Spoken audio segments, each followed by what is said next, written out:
Hi friends, welcome to another video of Wandering Mom.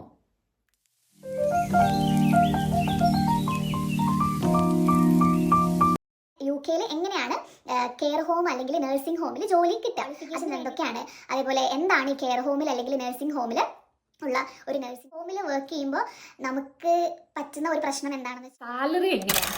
നമ്മുടെ ഇന്നത്തെ video എന്തിനെ കുറിച്ചാണെന്ന് ചോദിച്ചു കഴിഞ്ഞാൽ എൻ്റെ കുറച്ച് ഫ്രണ്ട്സും അതേപോലെ തന്നെ ജൂനിയേഴ്സും എൻ്റെ സ്റ്റുഡൻസ് ഒക്കെ ചോദിച്ചിട്ടുണ്ടായിരുന്നു, ചേച്ചി എങ്ങനെയാണ് ഇവിടെ UK ഒരു നഴ്സിംഗ് ഹോമിൽ അല്ലെങ്കിൽ കെയർ ഹോമിൽ രജിസ്റ്റേർഡ് നേഴ്സായിട്ട് വർക്ക് ചെയ്യാൻ പറ്റുക എന്നുള്ളത്. അതേപോലെ അവർ പറയുന്നുണ്ടായിരുന്നു അവർ നാട്ടിൽ IELTS അതേപോലെ OET അല്ലെങ്കിൽ CBT ഒക്കെ ക്ലിയർ ചെയ്ത് NHSന്റെ ഇൻ്റർവ്യൂവിന് വേണ്ടി വെയിറ്റ് ചെയ്യുകയാണ്. സോ നമുക്ക് ഓൾറെഡി അറിയാം ഇപ്പോൾ NHS റീസെൻ്റ്ലി അല്ലെങ്കിൽ കുറേ നാളായിട്ട് പുതിയ റിക്രൂട്ട്മെൻറ്റും കാര്യങ്ങളൊന്നും ചെയ്യുന്നില്ല. അതേപോലെ ഇതെപ്പോൾ റീസ്റ്റാർട്ട് ചെയ്യും എന്നുള്ളതിനെ കുറിച്ചിട്ടും അവർ ഒരു അനൗൺസ്മെൻറ്റും ഒഫീഷ്യലി നടത്തിയിട്ടില്ല. അതുകൊണ്ട് തന്നെ ഈ എക്സാംസ് ഒക്കെ ക്ലിയർ ചെയ്ത് UK വരാൻ വേണ്ടി നിന്ന കുട്ടികളും കാൻഡിഡേറ്റ്സും ഒക്കെ വെയിറ്റിംഗിലാണ്. സോ അവർക്ക് ഇനി നെക്സ്റ്റ് എന്ത് ചെയ്യണം എന്ന് അറിയാത്ത ഒരു സിറ്റുവേഷനിലാണ്. അപ്പോൾ അങ്ങനെ ഉണ്ടായിരുന്ന കുറേ എൻ്റെ സ്റ്റുഡൻസും ജൂനിയേഴ്സൊക്കെ എൻ്റെ അടുത്ത് ചോദിച്ചായിരുന്നു, അതായത് ഇങ്ങനെ UK എങ്ങനെയാണ് കെയർ ഹോം അല്ലെങ്കിൽ നഴ്സിംഗ് ഹോമിൽ ജോലി കിട്ടുക, അതിന് വേണ്ടിയിട്ടുള്ള ക്വാളിഫിക്കേഷൻസ് എന്തൊക്കെയാണ്, അതേപോലെ എന്താണ് ഈ കെയർ ഹോമിൽ അല്ലെങ്കിൽ നഴ്സിംഗ് ഹോമിൽ ഉള്ള ഒരു നഴ്സിൻ്റെ ഡ്യൂട്ടീസ് ആൻഡ് റെസ്പോൺസിബിലിറ്റീസ്. സോ ഇത്രയും ഈ ഒരു കാര്യത്തിനെ കുറിച്ചിട്ടാണ് നമ്മുടെ ഇന്നത്തെ വീഡിയോ. സോ എന്നെ അറിയാവുന്ന അല്ലെങ്കിൽ കുറച്ച് പേർക്കെങ്കിലും അറിയായിരിക്കും, ഞാനിവിടെ ഒരു കെയർ ഹോമിൽ അതായത് ഒരു നഴ്സിംഗ് ഹോമിൽ രജിസ്റ്റേർഡ് നേഴ്സായിട്ടാണ് വർക്ക് ചെയ്യുന്നത്. സോ ഫസ്റ്റ് ഓഫ് ഓൾ ഞാൻ തുടങ്ങാൻ ഉദ്ദേശിക്കുന്നതെന്ന് വെച്ചാൽ എന്താണ് ഈ കെയർ ഹോം അല്ലെങ്കിൽ നഴ്സിംഗ് ഹോം എന്താണെന്ന് ഞാൻ പറഞ്ഞുതരാം. നമുക്കറിയാം UK നമുക്ക് NHS ഹോസ്പിറ്റൽസ് ഉണ്ട്. അതേപോലെ തന്നെ ഈ ഹെൽത്ത് കെയർ കൊടുക്കുന്ന വേറെ ഇൻസ്റ്റിറ്റ്യൂഷൻസ് ആണ് ഈ കെയർ ഹോം അല്ലെങ്കിൽ നഴ്സിംഗ് ഹോം അതേപോലെ റെസിഡൻഷ്യൽ ഹോം എന്നൊക്കെ പറയുന്ന സ്ഥാപനങ്ങൾ. സോ ഇവിടെ മെയിനായിട്ട് നമ്മൾ എന്ത് ടൈപ്പ് ഓഫ് കെയർ ആണ് കൊടുക്കുന്നതെന്ന് ചോദിച്ചു കഴിഞ്ഞാൽ മെയിൻലി നമ്മൾ എൽഡർലി കെയർ ആണ് ഈ കെയർ ഹോമിലും നഴ്സിംഗ് ഹോമിലും അല്ലെങ്കിൽ റെസിഡൻഷ്യൽ ഹോമിലും ഒക്കെ ആയിട്ട് കൊടുക്കുന്നത്.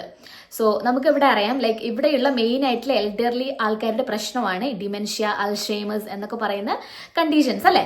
അപ്പോൾ ഈ കെയർ ഹോമിലും നഴ്സിംഗ് ഹോമിലും ഒക്കെ ഉള്ള റെസിഡൻസ് എന്ന് പറയുന്നത് മെയിൻലി അവർ ഡിമെൻഷ്യ പേഷ്യൻസോ അല്ലെങ്കിൽ അൽഷൈമേഴ്സ് പേഷ്യൻസോ അങ്ങനെയുള്ള പേഷ്യൻസ് ആയിരിക്കും. സോ അവർക്കാണ് നമ്മൾ മെയിനായിട്ട് ഈ കെയർ ഹോമിലും നഴ്സിംഗ് ഹോമിലും നമ്മൾ കെയർ കൊടുക്കുന്നത്. പിന്നെ ഞാൻ വേറൊരു ടേം പറഞ്ഞു, റെസിഡൻഷ്യൽ ഹോം. റെസിഡൻഷ്യൽ ഹോം എന്ന് പറയുമ്പോഴത്തേക്ക് അവിടെയുള്ള പേഷ്യൻസിന് നമ്മൾ റെസിഡൻസ് എന്നാണ് പറയുന്നത്. അവിടെയുള്ള റെസിഡൻസ് കുറച്ചും കൂടെ കപ്പാസിറ്റി ഉള്ളവരാണ്, അവർ കുറച്ചും കൂടി ഇൻഡിപെൻഡൻ്റ് ആയിട്ടുള്ള ആൾക്കാരാണ് ഈ റെസിഡൻഷ്യൽ ഹോമിൽ നമുക്കുണ്ടാവുക. സോ അപ്പോൾ ഈ കെയർ ഹോമിലും നഴ്സിംഗ് ഹോമിലും ഒക്കെ നമുക്ക് എന്തുണ്ട്, ഹെൽത്ത് പ്രൊഫഷണൽസ് ഉണ്ട്, നഴ്സസ് ഉണ്ട്, സീനിയർ കെയറേഴ്സ് ഉണ്ട്, അതേപോലെ കെയർ അസിസ്റ്റന്റ്മാരുണ്ട്. സോ അവിടെ ആണ് നമ്മുടെ ജോലി. അതായത് നമ്മൾ അവിടെ നമുക്ക് രജിസ്റ്റേർഡ് നേഴ്സ് അല്ലെങ്കിൽ സ്റ്റാഫ് നേഴ്സായിട്ട് നമുക്ക് വർക്ക് ചെയ്യാൻ വേണ്ടി പറ്റും. സോ അതാണ് നമുക്ക് ഈ വരുന്ന വേക്കൻസീസ്, അതായത് നഴ്സിംഗ് ഹോമിലും കെയർ ഹോമിലും ഒക്കെ വരുന്ന നഴ്സിന്റെ വേക്കൻസീസ് എന്ന് പറയുന്നത്. സോ അപ്പോൾ ഇത്രയാണ് കെയർ ഹോം അല്ലെങ്കിൽ ഈ ഒരു റെസിഡൻഷ്യൽ ഹോം എന്ന് പറയുന്ന ടേംസ്. ഇനി അടുത്തത് ഞാൻ പറയാൻ പോണത് എന്താണ് ഈ കെയർ ഹോമിൽ അല്ലെങ്കിൽ ഈ നഴ്സിംഗ് ഹോമിൽ നമ്മളൊരു നേഴ്സായിട്ട് വർക്ക് ചെയ്യാൻ വേണ്ട ക്വാളിഫിക്കേഷൻസ് എന്തൊക്കെയാണെന്ന് നോക്കാം. സോ വേറെ ഒന്നുമല്ല, നമ്മൾ NHS നമുക്കൊരു നേഴ്സായിട്ട് വർക്ക് ചെയ്യാൻ വേണ്ട ക്വാളിഫിക്കേഷൻസ് എന്തൊക്കെയാണോ അതേ സെയിം ക്വാളിഫിക്കേഷൻസ് ആണ് നമുക്ക് ഈ കെയർ ഹോമിൽ അല്ലെങ്കിൽ നഴ്സിംഗ് ഹോമിൽ നേഴ്സായിട്ട് വർക്ക് ചെയ്യാൻ വേണ്ടിയിട്ട് ആവശ്യമുള്ളത്. അതായത് നമുക്ക് ഒബ്വിയസ്ലി നമുക്ക് എന്ത് വേണം, ഇംഗ്ലീഷ് ലാംഗ്വേജ് ടെസ്റ്റിൽ നമുക്ക് നിശ്ചിത സ്കോർ വേണം. ഇപ്പം IELTS OET എന്ത് തന്നെയാണെങ്കിലും നമുക്ക് അതിൽ റിക്വയർഡ് ആയിട്ടുള്ള സ്കോർ വേണം. അതുപോലെ നമ്മൾ CBT എക്സാം ക്ലിയർ ചെയ്തിട്ടുണ്ടാവണം, നമ്മൾ NMC രജിസ്ട്രേഷൻ സ്റ്റാർട്ട് ചെയ്തിട്ടുണ്ടാവണം, നമുക്ക് അതേപോലെ NMC പിൻ നമ്പറും കൂടെ വേണം. ഓക്കെ, ഇത് ഞാൻ ഇപ്പോൾ കറൻ്റ്ലി ഉള്ളൊരു സിനാരിയോ ആണ് കേട്ടോ പറഞ്ഞത്. മുമ്പാണെങ്കിൽ ഞാൻ UK വന്നിട്ട് 2 വർഷമായി. സോ ഞാൻ വന്ന സമയത്താണെങ്കിൽ ഇവിടെ എൻ്റെ സ്പോൺസർ അതായത് എന്നെ കൊണ്ടുവന്ന എൻ്റെ കെയർ ഹോം ചോദിച്ചിട്ടുണ്ടായിരുന്നെന്ന് പറയുന്നത് CBT ക്ലിയർ ചെയ്താൽ മാത്രം മതി. അതായത് IELTS അല്ലെങ്കിൽ OET എന്നിട്ട് CBT കൂടി ക്ലിയർ ചെയ്യണം. പിൻ നമ്പർ വേണ്ടായിരുന്നു. പിൻ നമ്പർ വേണ്ട ഇൻ ദ സെൻസ് ഇവിടെ വന്നിട്ട് ഞാൻ അവരുടെ അണ്ടറിൽ ഇവിടെ വർക്ക് ചെയ്ത് കഴിയുമ്പോൾ തന്നെ ഒസ്കി അറ്റൻഡ് ചെയ്തിട്ട് പിൻ നമ്പർ എടുത്താൽ മതിയായിരുന്നു. സോ അങ്ങനെയാണ് ഞാൻ ചെയ്തത്. ഞാൻ വന്ന കെയർ ഹോം എന്നെ കംപ്ലീറ്റ്ലി NHSൽ ലൈക്ക് സ്പോൺസർ ചെയ്യുന്നത് പോലെ തന്നെ എന്നെ കംപ്ലീറ്റ്ലി സ്പോൺസർ ചെയ്തു. എനിക്ക് റീലൊക്കേഷൻ പാക്കേജും കാര്യങ്ങളൊക്കെ തന്നിട്ടാണ് എന്നെ ഇങ്ങോട്ട് കൊണ്ടുവന്നത്. സോ എനിക്ക് IELTS CBT അവർ ഫണ്ട് ചെയ്തു. എൻ്റെ ലൈക്ക് ഫ്ലൈറ്റ് ചാർജ് അതൊക്കെ അവർ ഫണ്ട് ചെയ്തു. പിന്നെ ഒസ്കീൻ്റെ എക്സാം ഫീയും കൂടെ എൻ്റെ കമ്പനിയാണ് ഫണ്ട് ചെയ്തത്. സോ ഞാനിവിടെ വന്ന് എനിക്ക് എൻ്റെ കോൺട്രാക്റ്റിൽ ഉണ്ടായിരുന്നത് ഞാൻ ഇവിടെ UK വന്ന് 6 മാസത്തിനുള്ളിൽ ഒസ്കി എക്സാം അറ്റൻഡ് ചെയ്ത് NMC രജിസ്ട്രേഷൻ കംപ്ലീറ്റ് ചെയ്ത് പിൻ നമ്പർ മേടിക്കണം എന്നുള്ളതായിരുന്നു എൻ്റെ കോൺട്രാക്റ്റിൽ ഉണ്ടായിരുന്നത്. സോ അതുകൊണ്ട് തന്നെ ഞാൻ ഇവിടെ വന്ന് ഒസ്കി കോച്ചിങ് എടുത്തു, ഒസ്കി എക്സാം അറ്റൻഡ് ചെയ്തു, എന്നിട്ടാണ് പിൻ നമ്പർ മേടിച്ചത്. പക്ഷേ ഇപ്പോൾ ഉള്ളൊരു സിനാരിയോ എന്ന് പറയുന്നത് ഡിഫറെൻ്റ് ആണ്. നമുക്കറിയാം ഇപ്പോൾ നഴ്സസിൻ്റെ റിക്രൂട്ട്മെൻറ്റും ഒന്നും തന്നെ നടക്കുന്നില്ല. അതുകൊണ്ട് തന്നെ ഇപ്പോൾ നമ്മുടെ ഈ കെയർ ഹോംസ് അല്ലെങ്കിൽ നഴ്സിംഗ് ഹോമൊക്കെ ഡിമാൻഡ് ചെയ്യുന്ന കാര്യം എന്ന് പറയുന്നത് NMC രജിസ്ട്രേഷൻ ഉള്ള, അതായത് പിൻ നമ്പർ ഉള്ള നഴ്സസിനാണ് അവർക്ക് ആവശ്യം. അതാണ് ഇപ്പോഴത്തെ കറൻ്റ്ലി ഉള്ള സിറ്റുവേഷൻ. സോ ഇതിൽ എൻ്റെ അടുത്ത് ഇങ്ങനെ ചോദിച്ചു, ലൈക്ക് ഞാൻ നേരത്തെ പറഞ്ഞല്ലോ, എൻ്റെ ജൂനിയേഴ്സും ഇങ്ങനെ നാട്ടിൽ സ്റ്റെക്കായി നിൽക്കുന്നവർ ചോദിച്ചിട്ടുണ്ടായിരുന്നു, ചേച്ചി നമ്മൾ എങ്ങനെ UK എത്തിപ്പെടാൻ പറ്റും? ലൈക്ക് ഒബിയസ്ലി നമുക്ക് പറയാം, അവരിപ്പോൾ ലൈക്ക് UK ലക്ഷ്യം വെച്ചുകൊണ്ടാണ് അവർ OET ക്ലിയർ ചെയ്തത് അല്ലെങ്കിൽ CBT എക്സാം ക്ലിയർ ചെയ്തത്. അപ്പോൾ CBT അറ്റൻഡ് ചെയ്തുകൊണ്ട് തന്നെ അവർക്ക് എന്താണ് UK എന്നുള്ള ഒരു ഓപ്ഷൻ തന്നെയാണുള്ളത്. സോ അപ്പോൾ അവർക്ക് ഇനി ഇവിടെ വരാനുള്ള ഒരു ഓപ്ഷൻ എന്ന് പറയുന്നത് ലൈക്ക് അവർക്ക് മേ ബി ഒരു വിസിറ്റ് വിസ എടുക്കാം. വിസിറ്റ് വിസ എടുത്തിട്ട് ഇവിടെ വന്ന് ഒസ്കി അറ്റൻഡ് ചെയ്തിട്ട് ഒസ്കി പാസ്സായി പിൻ നമ്പർ കിട്ടിക്കഴിഞ്ഞു കഴിഞ്ഞാൽ അവർക്ക് തന്നെ ഒരു സ്പോൺസറിനെ കണ്ടുപിടിച്ച് ഒരു കെയർ ഹോം അല്ലെങ്കിൽ നഴ്സിംഗ് ഹോമിലോട്ട് വിസ നേടിയെടുക്കാം എന്നുള്ള ഒരു ഓപ്ഷനാണ് മെയിനായിട്ട് അവർക്കുള്ളത്. സോ അപ്പോൾ ഇത്രയാണ് ലൈക്ക് എന്താണ് നഴ്സിംഗ് ഹോം അല്ലെങ്കിൽ നഴ്സിംഗ് ഹോമിലെ ഒരു നഴ്സായിട്ട് വർക്ക് ചെയ്യാനുള്ള ക്വാളിഫിക്കേഷൻസ് എന്തൊക്കെയാണ് എന്നുള്ളതിനെ കുറിച്ചിട്ട് എനിക്ക് പറയാനുള്ളത്. ഇനി അടുത്ത കാര്യം എന്താണെന്ന് വെച്ച് കഴിഞ്ഞാൽ, ഒരു രജിസ്റ്റേർഡ് നഴ്സിന് കെയർ ഹോം അല്ലെങ്കിൽ നഴ്സിംഗ് ഹോമിലുള്ള മെയിൻ ഡ്യൂട്ടീസ് ആൻഡ് റെസ്പോൺസിബിലിറ്റീസ് എന്തൊക്കെയാണ് എന്നുള്ളത് നോക്കാം. സോ ഇവിടെ നമ്മൾ കെയർ ഹോമിൽ അല്ലെങ്കിൽ നഴ്സിംഗ് ഹോമിലോട്ട് നോക്കുമ്പോഴത്തേക്ക് നമ്മുടെ മെയിൻ ഡ്യൂട്ടീസ് അല്ലെങ്കിൽ റെസ്പോൺസിബിലിറ്റി എന്ന് പറയുന്നത്, ഇപ്പോൾ ഒരു കെയർ ഹോമിൽ നോക്കുകയാണെങ്കിൽ അവിടുത്തെ ഇൻചാർജ് അല്ലെങ്കിൽ ഡിസിഷൻ മേക്കർ എന്ന് പറയുന്നത് ഒരു ഷിഫ്റ്റിലുള്ള കാര്യമാണ് ഞാൻ പറയുന്നത്. ഇപ്പോൾ ഒരു ഷിഫ്റ്റിൽ ഇപ്പോൾ നമ്മൾ ഡിസിഷൻ മേക്കർ എന്ന് പറയുന്നത് നമ്മളാണ്, രജിസ്റ്റേർഡ് നേഴ്സാണ് നമ്മൾ. നമുക്ക് മുകളിൽ അവിടെ ആരുമില്ല. ലൈക്ക് ഒരു ഷിഫ്റ്റിൽ ഒബിയസ്ലി നമുക്ക് മേലെ നമ്മുടെ ഡെപ്യൂട്ടി മാനേജർ അല്ലെങ്കിൽ മാനേജേഴ്സ് ഒക്കെ ഉണ്ട്. പക്ഷേ റെസിഡൻസിന്റെ കാര്യത്തിൽ എന്ത് കെയർ കൊടുക്കണം എന്നുള്ളതിന്റെ ഫൈനൽ വേർഡ് നമ്മളായിരിക്കും ഒരു ഷിഫ്റ്റിൽ. ഞാൻ അതെടുത്ത് പറയണം, ഒരു ഷിഫ്റ്റിൽ. നമ്മൾ പക്ഷേ NHSലോട്ടൊക്കെ നോക്കുവാണെങ്കിൽ നമ്മളിപ്പോൾ ബാൻഡ് 5 നേഴ്സ് ആണെങ്കിൽ ലൈക്ക് ന്യൂലി ക്വാളിഫൈഡ് അല്ലെങ്കിൽ ന്യൂലി രജിസ്റ്റേർഡ് നേഴ്സ് ഒക്കെ ആണെങ്കിൽ നമുക്ക് മുകളിൽ ലൈക്ക് ഒരുപാട് ലൈക്ക് ബാൻഡ് 6 ബാൻഡ് 7 അങ്ങനെ പറഞ്ഞിട്ട് ഒരുപാട് വേറെ സീനിയർ നേഴ്സസ് കാണും. അപ്പോൾ അവരാണ് ഓരോ ഷിഫ്റ്റിലും ഓരോരോ കാര്യങ്ങൾ തീരുമാനിക്കണമെന്ന് ഓരോ ഡിസിഷൻ എടുക്കുന്നതൊക്കെ. പക്ഷേ ഇവിടെ നോക്കുകയാണെങ്കിൽ നമുക്കാണ് ആ ഒരു റെസ്പോൺസിബിലിറ്റി ഉള്ളത്. അതൊന്നാമത്തെ കാര്യം. പിന്നെ മെയിനായിട്ട് പിന്നെ ഡ്യൂട്ടീസ് ചോദിക്കുവാണെങ്കിൽ നമ്മുടെ ഡ്യൂട്ടീസ് എന്ന് പറയുന്നത് മെയിൻലി ഉള്ളത്, നമുക്ക് ഒരുപാട് പ്രൊസീജിയേഴ്സും നമ്മുടെ കെയർ ഹോമിൽ അല്ലെങ്കിൽ നഴ്സിംഗ് ഹോമിൽ ചെയ്യാനായിട്ടില്ല. ലൈക്ക് എല്ലാ ബേസിക് പ്രൊസീജിയേഴ്സും ലൈക്ക് സിമ്പിൾ പ്രൊസീജിയേഴ്സും ആണുള്ളത്. ലൈക്ക് ഹോസ്പിറ്റലിലുള്ളത് പോലെയുള്ള ഒരുപാട് പ്രൊസീജിയേഴ്സൊന്നും നമുക്ക് കെയർ ഹോമിൽ അല്ലെങ്കിൽ നഴ്സിംഗ് ഹോമിൽ ചെയ്യാനില്ല. നമുക്ക് മെയിൻ ആയിട്ടുള്ള ഡ്യൂട്ടീസ് എന്ന് പറയുന്നത് മെഡിക്കേഷൻ അഡ്മിനിസ്ട്രേഷൻ. സോ മെഡിക്കേഷൻ അഡ്മിനിസ്ട്രേഷൻ്റെ കാര്യം വരുമ്പോഴത്തേക്ക് മെയിൻലി ഓറൽ മെഡിക്കേഷൻ ആയിരിക്കും. ലൈക്ക് മോസ്റ്റ്ലി നമുക്ക് അഡ്മിനിസ്റ്റർ ചെയ്യാനുള്ളത് ഓറൽ മെഡിക്കേഷൻ ആയിരിക്കും. പിന്നെ ചില റെസിഡൻസിന് ഡയബറ്റിക് ആയിട്ടുള്ള റെസിഡൻസ് ഒക്കെ ഉണ്ടെങ്കിൽ നമ്മൾ ചിലപ്പോൾ ഇൻസുലിൻ അഡ്മിനിസ്ട്രേഷൻ ചെയ്യേണ്ടി വരും. അതേപോലെ പിന്നെ നെബുലൈസേഷൻ ഉണ്ടാവും.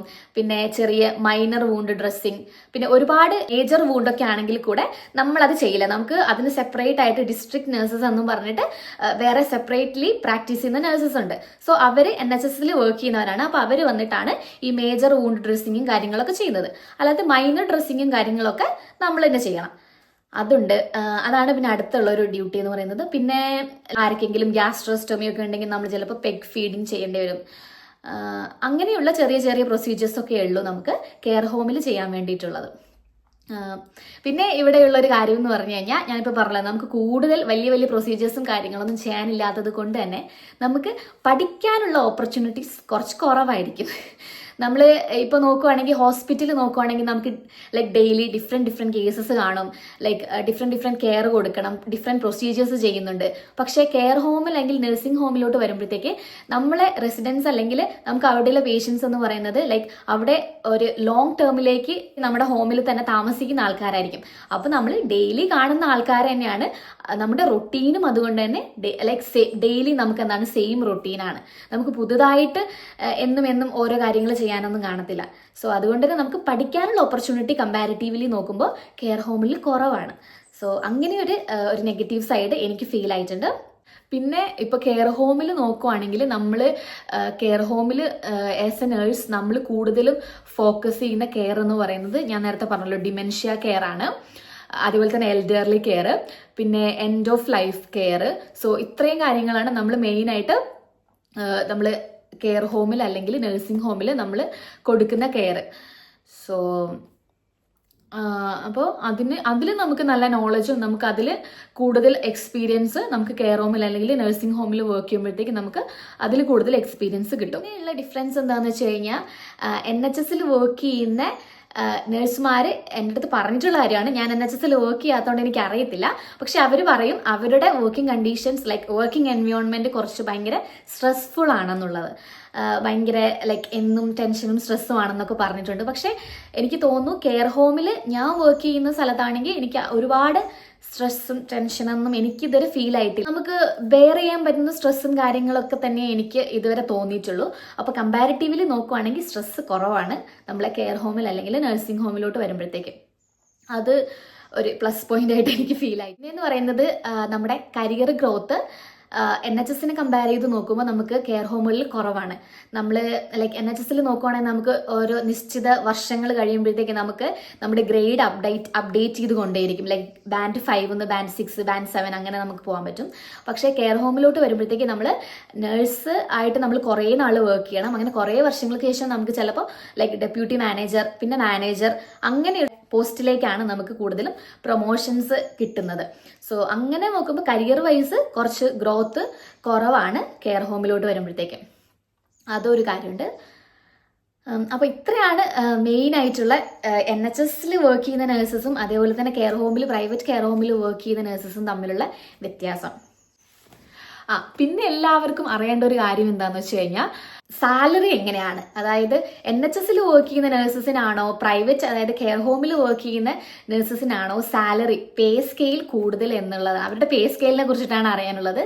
സോ അതിൽ പറയുവാണെങ്കിൽ എനിക്ക് തോന്നുന്നത് NHS ഇപ്പോൾ റീസെൻ്റ്ലി എനിക്ക് കറക്റ്റ് എത്രയാണെന്ന് അറിയില്ല. ലൈക്ക് അവരുടെ അവർലി പേയ്മെൻറ്റ് എന്ന് പറയുന്നത് 14 pound ആണ്. അതാണ് അവരുടെ സ്റ്റാർട്ടിങ്. പക്ഷേ നമ്മൾ കെയർ ഹോമിൽ അല്ലെങ്കിൽ നഴ്സിംഗ് ഹോമിലോട്ട് വരുമ്പോഴത്തേക്ക് അവിടുത്തെ നഴ്സുമാരുടെ ഹവർലി പേ റേറ്റ് എന്ന് പറയുന്നത് 18 pounds ആണ് സ്റ്റാർട്ടിങ്. ലൈക്ക് ഒട്ടുമിക്ക എല്ലാ കെയർ ഹോമുകളും സ്റ്റാഫ് നഴ്സിന് 18 pounds ആണ് കൊടുക്കുന്നത്. ചില കെയർ ഹോമുകളിൽ 19.5 20 22 25 വരെ കൊടുക്കുന്ന കെയർ ഹോമുകളുണ്ട്. പിന്നെ ഒബിയസ്ലി ഇപ്പോൾ NHS കെയർ ഹോമിലാണെങ്കിലും വീക്കെൻഡ്സിൽ ബാങ്ക് ഹോളിഡേയ്സിലൊക്കെ പേയ്മെൻറ്റ് ഡബിളും അതേപോലെ തന്നെ ഒരുപാട് ഡിഫറൻസ് ലൈക്ക് ഡിഫറെൻറ്റ് പേയ്മെൻറ്റ്സ് ഉണ്ടാവും. സോ കമ്പാരിറ്റീവ്ലി NHS കൂടുതലും നമുക്ക് പേയ്മെൻറ്റ് കൂടുതൽ കിട്ടുന്നത് കെയർ ഹോമിലാണ്. സോ അതൊരു പ്ലസ് പോയിന്റ് ആണ്. പിന്നെ എന്ന് പറയുന്നത് NHS വർക്ക് ചെയ്യുമ്പോഴത്തേക്ക് നമുക്ക് അല്ലാത്ത കുറേ അലവൻസ് ലൈക്ക് ഒരുപാട് അലവൻസ് ഒരുപാട് കൺസിഡറേഷൻസ് ഒക്കെ ഉണ്ട്. പക്ഷേ ലൈക്ക് ഒബിയസ്ലി NHS എന്ന് പറയുന്നത് ഒരു ഗവൺമെന്റിന്റെ അണ്ടറിലെ ട്രസ്റ്റ് ആണല്ലോ. അപ്പോൾ അതിൻ്റെതായ കുറേ ബെനിഫിറ്റ്സ് നമ്മൾ NHS സ്റ്റാഫ് ആകുമ്പോൾ നമുക്ക് കിട്ടും. പക്ഷെ ആ ബെനിഫിറ്റ്സ് ഒന്നും നമ്മൾ പ്രൈവറ്റ് അതായത് ഈ കെയർ ഹോം അല്ലെങ്കിൽ നഴ്സിംഗ് ഹോമിൽ വർക്ക് ചെയ്യുമ്പോഴത്തേക്ക് നമുക്ക് കിട്ടത്തില്ല. സോ അതൊരു കാര്യമുണ്ട്. പക്ഷേ നമ്മൾ പേയ്മെന്റ് വെച്ച് നോക്കുവാണെങ്കിൽ നമുക്ക് കൂടുതൽ പൈസ ഉണ്ടാക്കാൻ പറ്റുക ഒബിയസ്ലി കെയർ ഹോം അല്ലെങ്കിൽ നഴ്സിംഗ് ഹോമിൽ വർക്ക് ചെയ്യുമ്പോൾ തന്നെയാണ്. പിന്നെ ഒരു കാര്യം എന്താണെന്ന് വെച്ച് കഴിഞ്ഞാൽ നമ്മൾ കെയർ ഹോമിൽ വർക്ക് ചെയ്യുമ്പോൾ നമുക്ക് പറ്റുന്ന ഒരു പ്രശ്നം എന്താണെന്ന് വെച്ച് കഴിഞ്ഞാൽ ലൈക്ക് എന്തെങ്കിലും റീസൺ കൊണ്ട് നമ്മൾ വർക്ക് ചെയ്യുന്ന കെയർ ഹോമിൻ്റെ ലൈസൻസ് പോവുകയാണെങ്കിൽ അത് അവിടുത്തെ സ്റ്റാഫ് എന്ന രീതിയിൽ നമ്മളെയും കൂടെ എഫക്റ്റ് ചെയ്യും. നമുക്കറിയാം നമ്മളിവിടെ ഒബിയസ്ലി നമ്മളിവിടെ ഓവർസീസ് എംപ്ലോയി എന്നുള്ള രീതിയിലാണല്ലോ നമ്മുടെ ഈ ഒരു കൺട്രിയിൽ നമ്മൾ വരുന്നത്. അപ്പോൾ നമുക്കിവിടെ സ്റ്റേ ചെയ്യണമെങ്കിൽ വിസ അല്ലെങ്കിൽ ഒരു സ്പോൺസർഷിപ്പിൻ്റെ ലൈക്ക് സ്പോൺസർ എടുത്ത് നമുക്കൊരു വിസ അത്യാവശ്യമാണ്. സോ എന്തെങ്കിലും കാരണം കൊണ്ട് ലൈക്ക് എന്തെങ്കിലും ഇൻസ്പെക്ഷൻ ലൈക്ക് CQC ഇൻസ്പെക്ഷനും അങ്ങനെയുള്ള എന്തെങ്കിലുമൊക്കെ കാര്യം വരുന്ന സമയത്ത് നമ്മുടെ കെയർ ഹോമിന്റെ ലൈസൻസോ അല്ലെങ്കിൽ അവരുടെ സ്പോൺസർഷിപ്പ് ലൈസൻസോ നഷ്ടമാവുകയാണെങ്കിൽ നമ്മുടെ ജോലിനെയും കൂടെ അത് എഫക്റ്റ് ചെയ്യാനുള്ള സാധ്യത എന്നല്ല, നമ്മളെ ജോലിനെയും കൂടെ അത് എഫക്റ്റ് ചെയ്യും. അങ്ങനെ വരുമ്പോഴത്തേക്ക് നമുക്ക് നമ്മുടെ സ്പോൺസർഷിപ്പ് നഷ്ടമാവാനും അതേപോലെ തന്നെ വിസ നഷ്ടമാവാനുമുള്ള ചാൻസസ് ഉണ്ട്. പക്ഷേ നമ്മൾ NHSൽ വർക്ക് ചെയ്യുമ്പോഴത്തേക്ക് നമുക്ക് ആ ഒരു ടെൻഷൻ ഇല്ല. കാര്യം NHS like government funded trust ആണല്ലോ. സോ അപ്പോൾ അതിൽ ലൈക്ക് ലൈസൻസ് പോവുക അങ്ങനെയുള്ള പ്രശ്നങ്ങളൊന്നും ഒരിക്കലും വരുന്നില്ല. പക്ഷേ എല്ലാ കെയർ ഹോമിലും അങ്ങനെ ലൈസൻസ് പോവും അല്ലെങ്കിൽ അങ്ങനെ പ്രശ്നം ഉണ്ടാവുന്നില്ല ഞാൻ പറയുന്നത്. ലൈക്ക് സപ്പോസ് വന്നാൽ നമുക്ക് ലൈക്ക് അങ്ങനെ വന്നു കഴിഞ്ഞാൽ അത് നമ്മുടെ വിസേനയും അല്ലെങ്കിൽ സ്പോൺസർഷിപ്പ് സ്റ്റാറ്റസിനെയും കൂടെ ബാധിക്കാനുള്ള ഒരു സാധ്യതയും കൂടെ ഉണ്ട്. അപ്പോൾ അങ്ങനെ ഒരു ഇതുണ്ട്. പക്ഷേ അതർവൈസ് എന്താ പറയുക, നിങ്ങൾക്കിപ്പം ഒബിയസ്ലി ഇപ്പോൾ NHS റിക്രൂട്ട്മെന്റ് ഒന്നും എടുക്കുന്നില്ല, ലൈക്ക് നാട്ടിൽ ചുമ്മാ വെയിറ്റ് ചെയ്യുന്നതിൽ അർത്ഥമില്ല എന്ന് നിങ്ങൾക്ക് തോന്നുവാണെങ്കിൽ കെയർ ഹോം ഒരു നല്ല ഓപ്ഷൻ തന്നെയാണ്. സോ ഇനി ഇൻ കേസ് നിങ്ങളിവിടെ വന്ന് ലൈക്ക് കെയർ ഹോമിലോട്ട് വിസ അടിച്ച് വന്ന് ഇനി കുറേ വർഷങ്ങൾ കഴിഞ്ഞിട്ട് അല്ലെങ്കിൽ 2-3 വർഷങ്ങൾ കഴിഞ്ഞ് NHS റിക്രൂട്ട്മെന്റ് റീസ്റ്റാർട്ട് ചെയ്യുവാണെങ്കിൽ നിങ്ങൾക്ക് തിരിച്ച് NHSലോട്ട് പോകാൻ പറ്റുന്നതേ ഉള്ളൂ. സോ അപ്പോൾ ഇപ്പം തൽക്കാലം UK വരാൻ ആഗ്രഹിക്കുന്നവരാണെങ്കിൽ കെയർ ഹോമിലോട്ട് അല്ലെങ്കിൽ നഴ്സിംഗ് ഹോമിലോട്ട് വരിക എന്നുള്ളത് വളരെ നല്ലൊരു ഓപ്ഷൻ. അപ്പോൾ ഇത്രയാണ് നമ്മൾ വീഡിയോ. സോ ഇതിൽ ഞാൻ പറഞ്ഞ കാര്യങ്ങൾ കുറച്ച് പേർക്കെങ്കിലും ഹെൽപ്ഫുൾ ആയിട്ടുണ്ടാവും എന്ന് ഞാൻ വിചാരിക്കുന്നു. ഇൻ കേസ് ആർക്കെങ്കിലും എന്തെങ്കിലും ഡൗട്ട് ഉണ്ട് അല്ലെങ്കിൽ ആരെങ്കിലും എന്തെങ്കിലും ലൈക്ക് ഡിസിഷൻ എടുക്കാൻ സ്ട്രഗിൾ ചെയ്യുന്ന ആൾക്കാരാണ്, എന്തെങ്കിലും ഹെൽപ്പ് വേണം എന്നുണ്ടെങ്കിൽ കമൻറ്റ് ചെയ്താൽ മതി, ഞാൻ എന്തായാലും റിപ്ലൈ തരാം. സോ അപ്പോൾ ഇത്രയാണ് നമ്മുടെ വീഡിയോ. അപ്പോൾ എല്ലാവർക്കും ബൈ.